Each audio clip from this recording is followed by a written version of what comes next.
Yeah. Hi, it's Larry Chiang. I'm at Wanderlust, and I was able to grab an awesome guru, Suzanne. I know. You guys, everyone say hi. I know, I'm a little nervous right now. Is it okay if we remove this? Can I be so bold as to do this? Well, then we have to take off your visor. That was scripted. Does that look scripted? It looks scripted. Was it natural? Tell me about mentorship and the things that are awesome that go on here at Wanderlust. Okay, so mentorship is something that came from the past, and it's a way that we can carry knowledge forward. That's not knowledge from books. It's not knowledge from it's something that comes from the heart. It's something that comes from the soul. I think it's how we used to teach each other, and then we got into scripted teaching or controlled teaching. So in my mind, mentorship is really helping people find the best that in them and draw out the wisdom that they hold, the passion that they hold, the creativity, the art that they hold inside them, and give a voice and give a manifestation in the world. So our job as mentors, especially with Off the Mat, is to pull out people's art, to pull out their passions, and help them be unafraid to share it with the world. I love Off the Mat, and I want to get to that, but how did you meet your mentor, and how do you select who you're going to mentee?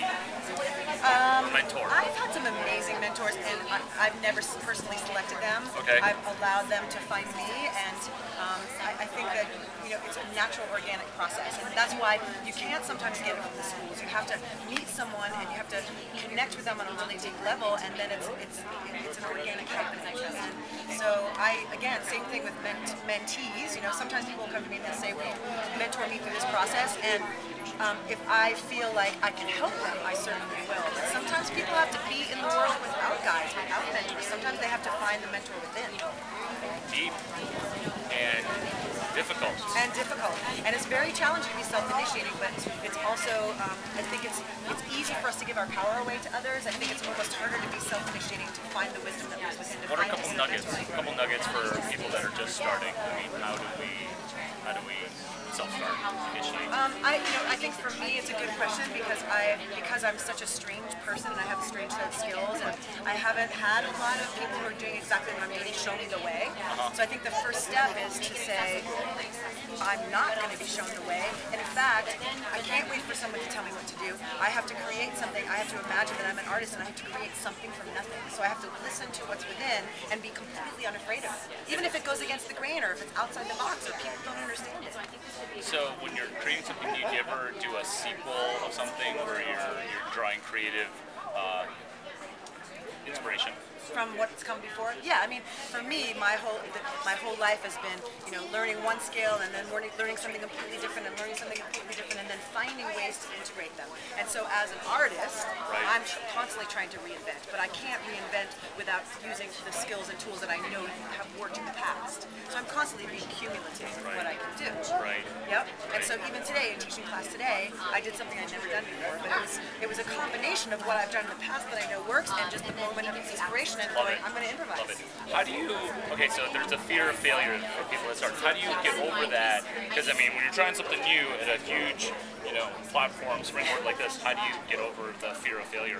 I mean, I think it's interesting because, the obvious answer would be start small, do things that aren't as risky, take small risks, and then when you get to the point where the stakes are high, you're more comfortable taking risks. However, there's something to be said for adrenaline.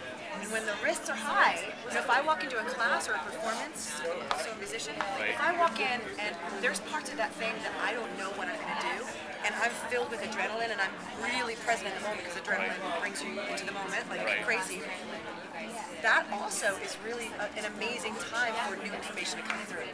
So I'm not going to say take small risks. I'm going to say take big risks. Love that. So one of my friends, Christine Geiser, actually told me, oh my gosh, you do?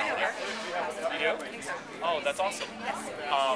So how do you deal with like a random fan that comes up and is like, oh my gosh, spend time with me?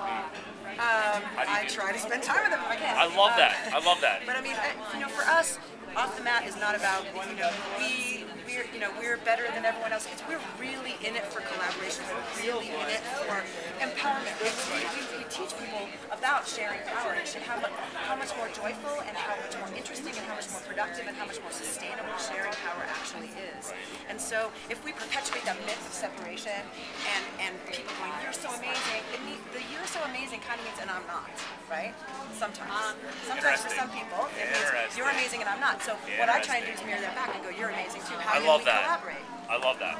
I love that. I love that. And also, the more you share, the more you augment, the more you accelerate those people. Wow. Yes. So we're in the business of building people up, and then we get to shine, and they get to shine, and we're including everyone shining, and that's really not the way the world is run very often. But it's a new thing, and we're really trying to spearhead it. Awesome. I love collecting these things on what they don't teach in business school at this yoga conference with Wanderlust. Thank you so much for spending time. And this ends the professional portion of it. Now the unprofessional portion. I'm going to hug you. Thank you for playing along with my visor stud. Never been done before. It was good, right? New, brand new. Good job.